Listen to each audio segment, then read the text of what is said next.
Ah, yes. What a match. 0-0 draws can be fun, folks. Welcome into the PHNX Rising post-game show. Appreciate everyone joining us here. Phoenix Rising with a 0-0 draw against Tampa Bay Rowdies. Goal scored by no one, right? This was a match where, again, going into it, we made the predictions. Everyone in the chat made the predictions. We thought this was going to be a bloodbath and not for the good kind for Rising, but right, it is a 0-0 draw that not only did Rising prevent Tampa Bay from scoring, but they were the better side, and yet they had some chances that they missed on their own end. We're going to break it all down and kind of give you guys the overall impression of this game, but I'm Max Simpson. I can't do it alone. I am with the man, the myth, the legend himself, Owen, the Oracle Evans. How are we doing, he's buddy? Doing the nickname again. Why are we doing the nickname again? I'm going to be honest. Your dad also called you the Oracle. It's just to wind no, me up. You make winding me up here, I would never. Simpson. Mr. Simpson. Yeah, I think it's one of those results where, again, if you decontextualize it entirely in the sense of you're playing a good team, and they are a good team. Tampa Bay are a very good team. Yes. If you decontextualize it to that point where you're saying when you're playing a good team, what you want to do is come away with any kind of result. And we didn't expect a point today. We expected this team to lose today. If you look at it that way, then this is a great result. A point's a great result. And to be fair, with the margins the way that they are, it may well be that come the end of the season, this point tonight is the difference between making the playoffs or not making the playoffs. However, at the same time, it's difficult because it felt like it was there for the taking. 3 points. And a 3 points tonight is a huge result that has big implications for, I think, momentum, for where this team is in the standings even. Confidence overall, and they couldn't pull it off. And so it's now been 3 straight games where Phoenix Rising has failed to score a goal. Now, admittedly, the most recent game, again, maybe you take the positive, and I think there are positives to take out of this game. That Rising come away with a point, but it's still 3 straight games without a goal, and that's a big thing. That's a big thing. It is. This is the longest such streak without a goal since, technically this spanned over 2 seasons, the end of the 2015 season, dipping into the 2016 season, way back when I could say Arizona United, right, had a 4-game although stretch. They have done the 3 games before, though. Yes, tied. They did it in 2022, if I'm not mistaken. Tied. But they haven't done more. You're right. They haven't done correct. So it's been a minute. But yeah, I agree. That's exactly honestly what we were talking about before we went live. Of yes, if you look at this based off expectations going into this, you will take this result 10 out of 10 times. If you look at how this match was playing out, knowing that Tampa Bay was very, I guess for lack of a better term, shaky out of the back. There were some very wayward passes. Jordan Farr's passing and decision-making had a lot to be desired. But right, you kind of look at it that way. It's okay. On a better day, you do expect Rising to be a bit more, maybe not expect, you hope for Rising to be a bit more clinical. Listen, I think this is kind of right. This is a above average game for how this team has played. And that's not just reflected in the scoreline. It's also reflected in, I think, the actual eye test, the on-field play, right? You kind of see that we're saying it. A lot of new guys coming in have been with this team. There is an expiration on that leeway, I think, for a couple of them, right? Charlie Dennis and all that stuff right now is 3rd game with the club. Probably at that point where it's like, okay. It's more than that. 4th game. Oh my gosh. 3rd start. Thank you. 4th game. Thank you. Yes. Right. You kind of hit that expiration where it's like, hey, you kind of the learning curve and kind of like catching up to speed.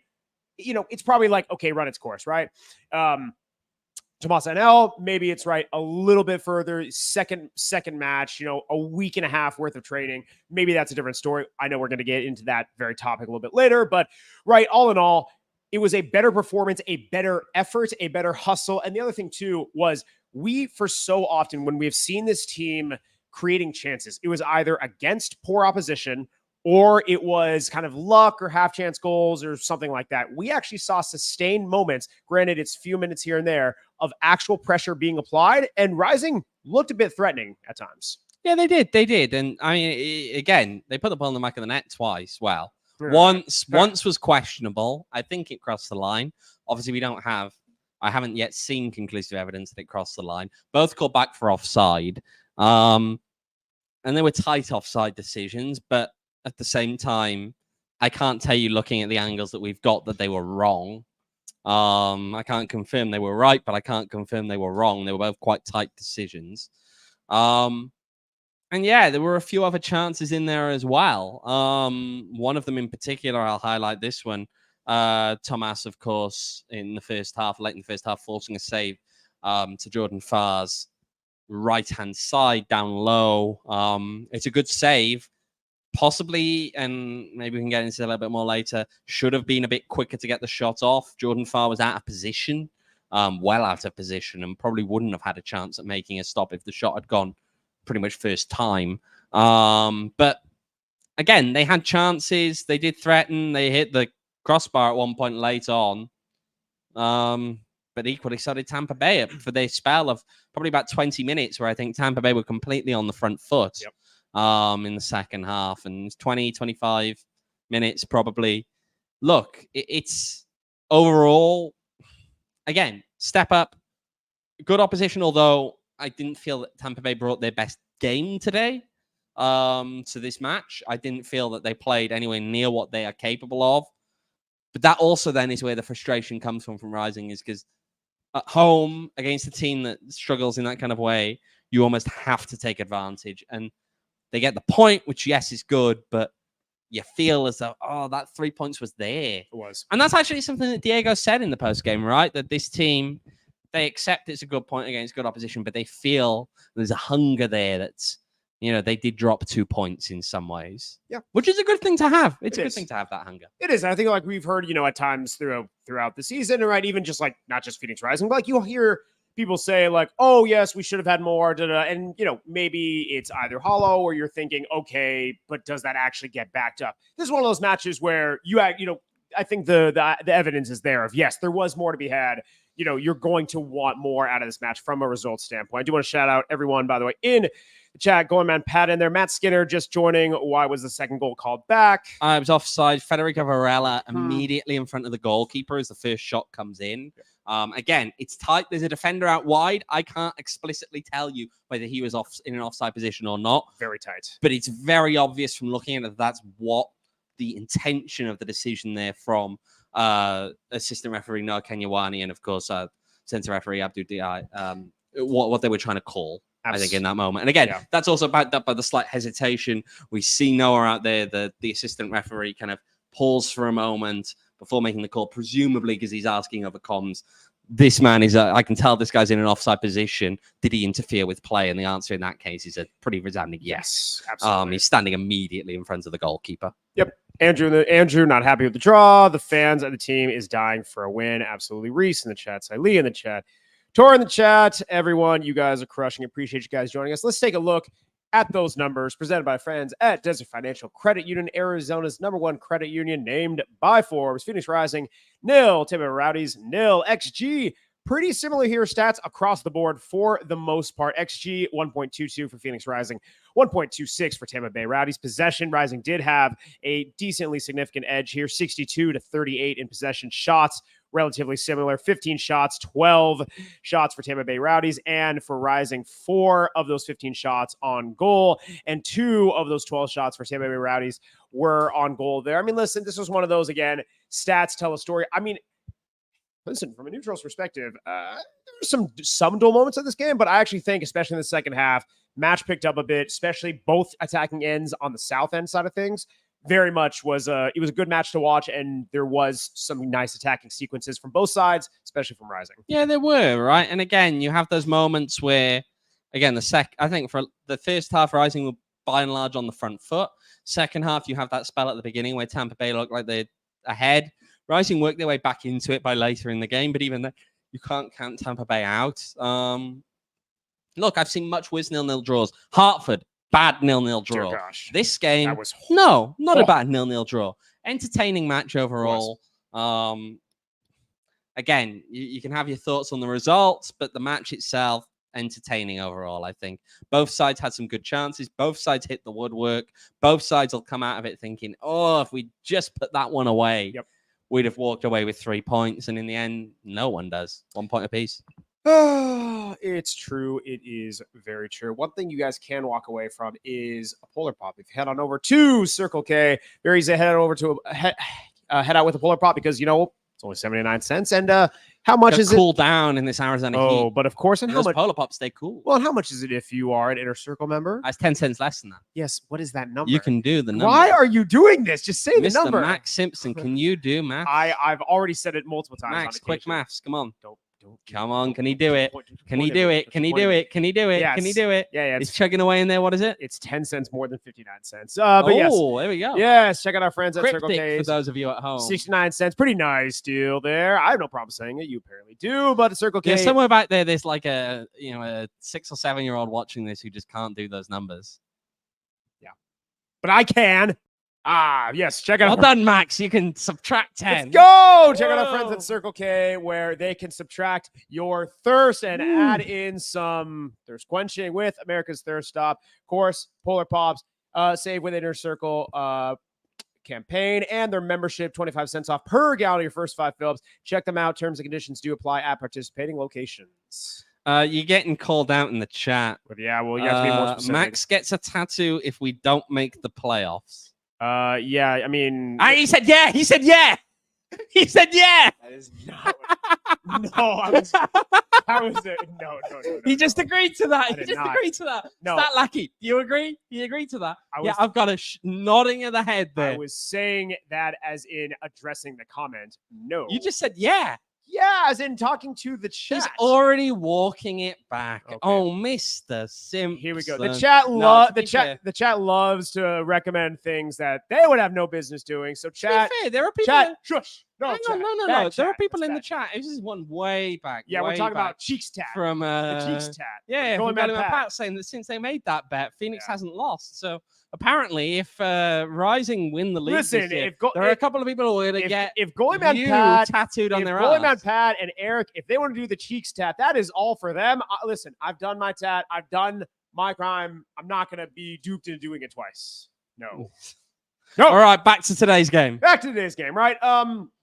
Again, right, I think the big point of, call it divisiveness, but in a somewhat of a hopeful sense is, right, Tomas Angel, right? Tomas Angel, he had a very, more active match, especially compared to Springs, right? Again, understandably, our first impression, and take it for what you will, it was very much in, hey, this guy did not have a ton of time to practice with the team. He started, which was in perhaps maybe a bit of surprise given the lack of availability elsewhere for Phoenix Rising. Maybe not so much a surprise for that match, but right, didn't really overall impress, didn't have a ton of service. There was not really much to hang your hat on. And if anything, I will say, we'll get to the bad stuff. We'll get to maybe the cons first. Sure. A lot of what, you kind of took exception to, which was understandable. He didn't have a great finishing in certain areas for Colorado Springs. And it's not just putting the ball in the back of the net. It's that quick twitch instinct of you sometimes have that window. And of course, as a Golden Boot winner, I know myself. Oh, yeah, Max. You sometimes have about a split second to be able to make that decision, put the ball in the back of the net, and a hesitation, which if we're looping it back in tonight's match, you saw it again. That hesitation, you go from a first-time shot that could be a goal to you hesitate a bit. A great save from Jordan Farr, but one that maybe shouldn't have been a save. No, I get that. Look, I think overall, the things we saw, and I'll take the positives first on my little bit here. I think that his movement in general has been good. I think that's something that we've all agreed with. It's something that was then echoed by Diego after the match. However, and here's the thing, a forward, a number 9, is going to be judged predominantly on goals that they scored and failing that on assists that they create. So far, goalless in these 2 games. Now, again, is it fair to put all that pressure on him this early? Probably not, to be fair. However, there's only 12 games left to play. So again, there's time to get things right. There's time to kind of, find himself on that kind of form. And he may well do so. Again, there are some positive signs there. But there isn't long to work that out. And he's got to work it out sooner rather than later. If we're in this position now, 6 games down the line, where you're still at a point where it's, well, there are good moments, but still maybe not quite joined it all up, then you are in trouble if you're Phoenix Rising. Because right now, if he doesn't find a way to find himself on the score sheet, or at the very least creating opportunities for other players around him that they're going to bury, then you've got a problem. Now, I will also say that sometimes I felt as though in fairness, he was sometimes maybe picked out. There was one moment in the first half, especially, that stands out where Emi Quaisho plays it across to Tomas. And in that moment, I'm looking at it and thinking, wrong pass, wrong pass. You have Charlie Dennis going up the other side, who is in acres of space and could have done so much more, I think, with that. Would have had more time on the ball, more opportunity to get a shot off. And so, again, sometimes teams can look to their number 9 a little bit too much sometimes, even when there are other options available. But again, I think there are good, positive building blocks there from him. This is a guy who undoubtedly has pedigree there. You wouldn't have played at the level that he has if he didn't. But again, there's a short window, and that's the difficulty. The difficulty with any player, right? When you bring a guy in and you've given him 14 games effectively to say, turn the season around, that's hard. It is. It's very hard. It's very hard. But again, I don't think this Rising team is necessarily a finished picture yet. We know that Diego Gomez likes to play a little bit differently. He alludes again to it tonight with slightly different shapes, slightly different tactics out there compared to his predecessors, compared to Danny, compared to Juan. There are differences in there. Of course, how far you can let an assistant, an interim coach who may well go back to being an assistant coach or may well leave the club at the end of the season or at the end of this current spell. How far you can let them build that, that's the question. It's a question that's ultimately one more for club leadership in terms of Bobby Dooley, in terms of Brandon McCarthy. But ultimately, there is a difference, I think, in the way that he's trying to play. They're using some of those wide spaces a bit more. And obviously, when you're kind of using them a bit more, but you have wing backs more than wingers, it's hard to really pull that all together. Yeah, I think that's exactly. I mean, listen, like, again, you kind of see the profile, you kind of see of right where even he sees himself popping up. He's not the prototypical number 9 in the sense of, can he play, hold up and play? Of course, he had some couple links ups, he had some couple, a little bit of chess in the feed, he had a couple layoffs. It was good. He's not the big body to where, hey. Well, no, he's, again, as was described in midweek, he's a modern 9. Exactly. He's more of a mobile number 9. Right, and that's exactly it, is where the spaces he was popping up in, that stands to reason for it. He has pretty good pressing ability from what we're seeing tonight. He's not going to be the furthest guy forward and just playing on, the back lines, farthest back defender on their back shoulder. But what he will do, he's going to pop up in places, make those late arriving runs. And I think that's the thing. Seeing Tori in the chat, you think we'd focus on putting shots on goal in practice with how abysmal on shots we've consistently have been this year. And I think, right, this is something that, kind of outlined a bit further when they acquired him of this team in the speed that they have within their wingers, with their wingbacks, whatever you want, how they define them, right? They have ability to burn their back line. We saw Edgardo Rito get back multiple times and burn and get in those positions, going down to the end line and cutting it back, trying to find, guys in space, trying to find Tomas Angel, trying to find Charlie Dennis, guys who are making those late arriving runs. And the more you're able to have that, coupled with a bit better finishing, there are pathways for this team to succeed. Again, we kind of noted it earlier. You need to sharpen up a bit further in that finishing, get a bit more of that instinct, that first touch, kind of killer instinct when you're in the box. But from the runs that he made, from the spaces that he took up, it was a much better performance. And I mean, right, it makes sense. You have a week under your belt, an extra thing of practice. You have another game with your teammates where you're actually able to get the flow of everything. Nothing stimulates the quite same feel as actually being with your teammates in a match like that, and it paid dividends. It's true. Now, as we look at other players out there, I think one of the guys, let's talk a little bit about Charlie Dennis. What did you think about his performance overall? It continues to be deep lying. It does. Yeah. I think it's not that he got up. He got up into more advanced positions. I felt today. He did have those moments. A lot of play went through him. I think he was all right. Yeah. I think he had an all right game. His problem and where he let himself down for me today was, I think, discipline. And that did also play into, it was one of 2 reasons that Diego Gomez told me after the game why he took Charlie Dennis off in favor of Jose Andres Hernandez as a sub later on in the game. One of which was because he was cramping a little bit, which understandable, right? It's still hot out there.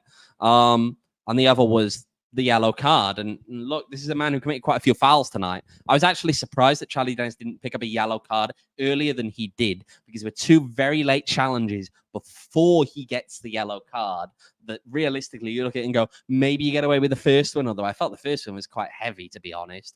as a late challenge as far as they go. The second one probably should have gotten a yellow card already. And again, you just have to be that little bit smarter on times. Another one on the yellow card front, I'll say this, and it's something that I've noticed these last few games. It's becoming a little bit more problematic in terms of Rising's players picking up yellow cards on the bench. That is not, when you are a substitute or a substituted player, you should not be picking up cards. Now, it's one thing when it's Patrick Krakowski we saw a few weeks ago. I'm told that today's yellow card went to Edgardo Rito on the bench. Okay, that's problematic because you don't want to be accumulating those cards. You don't want to be dealing with that kind of an issue. So, again, you just got to be smart on the bench. When you get subbed off or when you're on the bench as a sub, you can't be picking up yellow cards because, again, sure, in this case, Rito had been subbed off. Didn't really matter, did it? If he picked up one on the night. No. But when you're thinking longer term and you think about another yellow card on the accumulation pile, and there's a risk that down this line you may end up being suspended for a game, it's not ideal to be in that kind of a position, is it?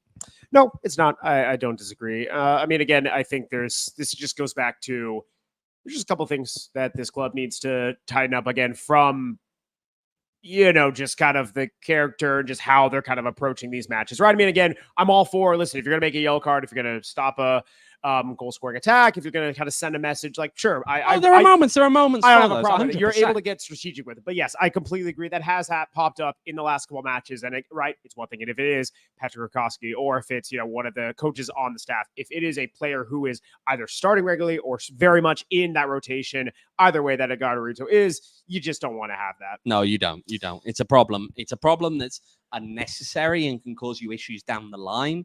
And again, I don't know fully what it adds. I don't really know what it adds to. I mean, a little bit in those. But that's just it. You're not. When you're in that situation, you're definitely not looking at it from a rational. No, I know. I will say one other thing, actually, non-player related. I felt a lot of people were slipping quite a bit today. Yeah. Especially people noted the northeast corner. Yeah. Look, I did ask about it after the game, and look, the pitch is, compared to a lot of USL pitches, it's a good pitch still. Yeah. But there are moments where the summer, low bar baseball, bit of moisture as well. Yeah. Those things can have an impact, and it's not ideal. It comes in over the summer. We saw it last year. There were times when it got a little bit patchier. It can be a struggle. Trying to think any other really major notes. Tampa Bay. Can we talk a bit about Tampa Bay out the back? Sure. And this is why, actually, I think in large part, today feels, again, we're not gonna say that it's a bad point or that the draw isn't a good result, but that's partly decontextualized. It's partly decontextualized primarily because of this. Tampa Bay were terrible playing the ball out of the back today. It was lethargic, slow. It felt like there was a lack of awareness of the press, and they made many risky decisions that were too risky. It felt in the first half, by and large. First half is when there were really bad culprits of this. Yeah. Now, in the post game, I chat with Diego and ask him about that. And as well, I think we forced that. We pressed them. And yes, if you don't press them, it doesn't happen. So yeah, you do force it by pressing them. But I do feel as though Tampa Bay gave you that. They conceded so much in their own third. They did. Just bad decision making in tight spaces with players coming into press, bad decisions in terms of passes, bad execution in terms of passes, and just occasionally bailed out by some poor decision in return by Rising, or a bad first touch. Or I think bad first touch is probably the most notable. There were a couple of times where Rising picked the ball up, and you just think if the first touch was right, you had them. Yes, you had them there for the taking. Because they were out of position, they weren't ready to transition, but they were being immediately forced into transition. If you get the ball under control, and there were one or two moments, I think, even where Jordan Farr was out of his goal or out of position in awkward spots, and if you get that first touch right, maybe you can do something. I think Emi Equatio had one. Admittedly, he's miles from goals. He's miles from goals. But if someone's going to do it, if someone's going to do it, he could. Yeah. But Jordan Farr at that point was out of the penalty area. Oh, yeah. So I know you're a long way out. But if you can just give it a crack at goal and see what you can do, but the first touch let him down. It wasn't only him. It wasn't the only incident where that happened. Yeah. But again, there were just moments where I think, it just wasn't great. Yeah, I don't disagree. I mean, listen, for as aggressive and because it was handed to him. That's what's annoying. I get it.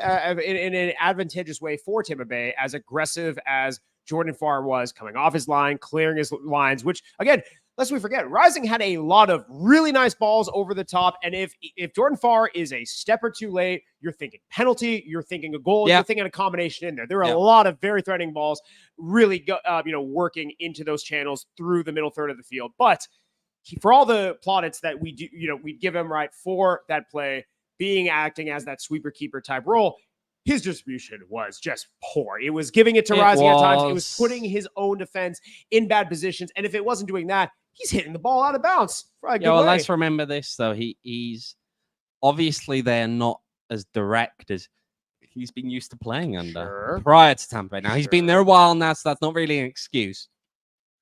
But obviously, he wasn't ever a ball-first goalkeeper, even still. Ball-playing first goalkeeper while at San Antonio. And that's because San Antonio played a very direct style of football. I understand, though, what you're saying, and that even the long balls weren't necessarily accurate. Yeah. Which that is a big part. I understand that. I agree with that. I don't think it was his best game.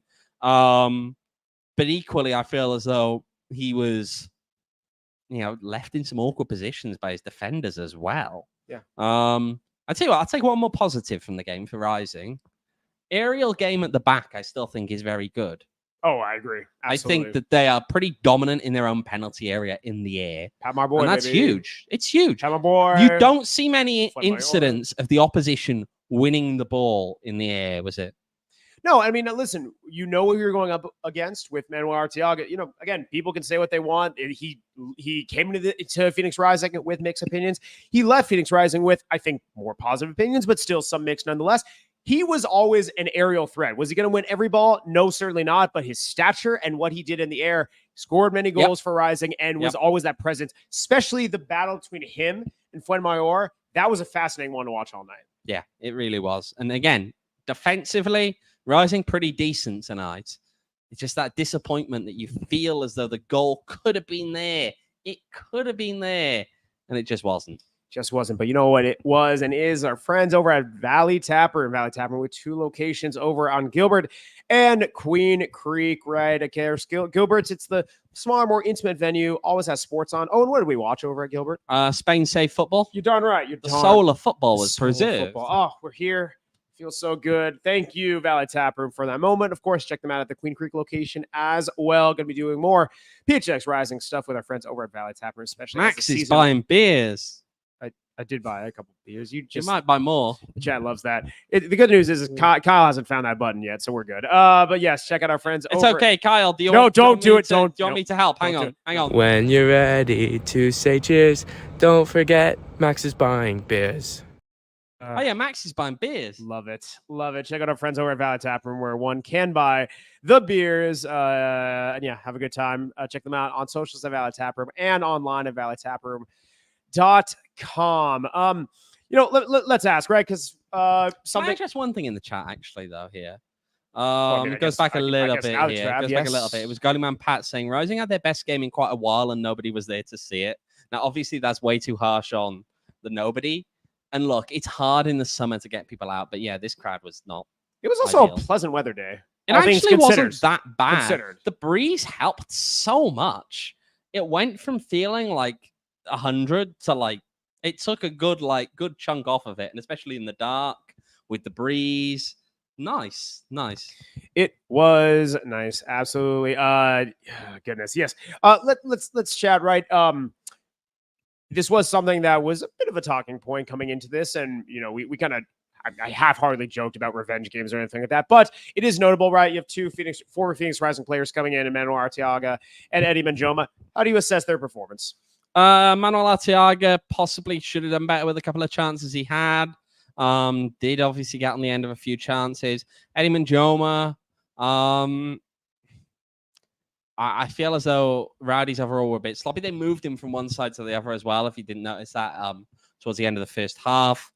And obviously that can have an impact. I feel as though he created probably their most threatening move of the first half, just his run when nobody seemed to be able to touch him, when he ran a good half of the field at pace. Again, Rowdies weren't great overall tonight. I don't think they were at their best. I think they're a team that are much better than the performance we saw from them tonight. And again, that's why it's frustrating tonight. That's why you come away from tonight thinking, oh, if only it had been. If Rising had weathered the storm for 90 minutes and come away with a 0-0 draw, you'd have gone, all right, good result. Yeah. It's just that, or even if Rising had come out and dominated against a poor Rowdies team, you'd be loving life right now. Sure would. But it just felt there for the taking tonight. And they didn't take it. It sure did. It sure did. But, I guess how you kind of surmise this one, it was, it really just depends on, do you look at this based off the overall expectation, or do you look at this on the match You have to do itself? both. You And have you to do. do both. And There's you a do. bit of both involved in everything. I think overall, even if you average these two out, I think this was a positive result and a positive performance. That's, again, also, we always try to look at that, not just the result, but does the performance back it up? A little more sharpening. That has to go off. And yes, if Tampa Bay is on their game, perhaps this is a different story. But all that aside, and not aside, keep putting it into kind of the mix. This was a good performance from Rising. Yeah. I mean, goodness, given the alternative, what we've seen over the past month. No, I know. Come on. I know. I know. You want to go around the USL briefly? Oh, we want to do scores. You want to make me do scores? Oh, you know what? I'll start with you there. No, From Friday. No, it's my job, isn't it, Max? I thought Friday. FC Tulsa 0, Orange County 0. Snooze fest. Saturday results: Pittsburgh Riverhounds 0, San Antonio 0. Yeah. North Carolina 4, Colorado Springs 1. Where the hell were we? Rhode Island 3, Hartford 0. East Coast. Charleston New Battery England. 3, Memphis 901 1. Slightly battered. El Paso Locomotive 2, Miami 1. No Messi. No, there were much better things you could have said there. Yeah. El Crapico, bottom of the league, both sides. That's fair. Nice. Louisville Nice. City 4, Sacramento Republic 3. Nice. That's a a hell of a That was scoreline. the national TV game as well today. What Well a choice. Well done. Monterey Bay 1, Birmingham Legion 2. Sweet home Alabama. Oakland Roots 3, Loudoun United 1. Yeah. And Las Vegas Lights 1, Detroit City 1. Lights are. There is one Sunday sneaky. game. Indy 11 will take on New Mexico United at 2 p.m. Oh. All righty. That was lovely. All right. Well, that was good stuff there. Let's just take a look real quick at the chat, because I think we're probably on the end here, but appreciate everyone. 3 former joining Rising us. players because of Perez as well. Yeah, Oh, true. yes. Correct. Yes. Thank you. Thank you, John. Good looks. true. Devanall saying he's happy with the result. Oh, that's a great shout by Tori. Can we talk about how real? Go. Yeah, sorry. Oh, you suck. Someone's arguing with me about a score. Yeah, well, this is more important. Can we talk, Tori in the chat? Can we talk about how 160 of Rocco's 250 saves in the USL have come in the last 2 years? How many with games Rising? did he play in USL before that? I don't think it was that many, was it?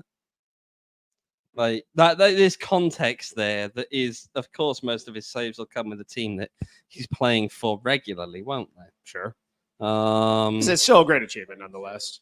is. How many did he play with Atlanta? 22. And how many did he played with Phoenix?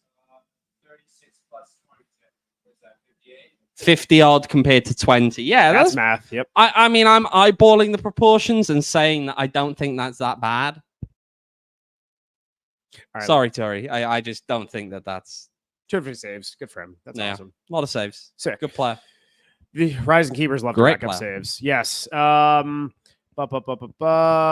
Well, chat will keep going on. Also, I do want to scroll up on with a little bit of fun. The chat was having some suggestions. Andrew, if we miss the playoffs, Max and Owain to do 100 push-ups competition. Andrew, that's not a competition. Come on now. We're not doing that. Also, It's to easy. Devin's comment about El Paso winning 2-0, is actually a stoppage time goal from Miami FC, by the way. Oh wow. So.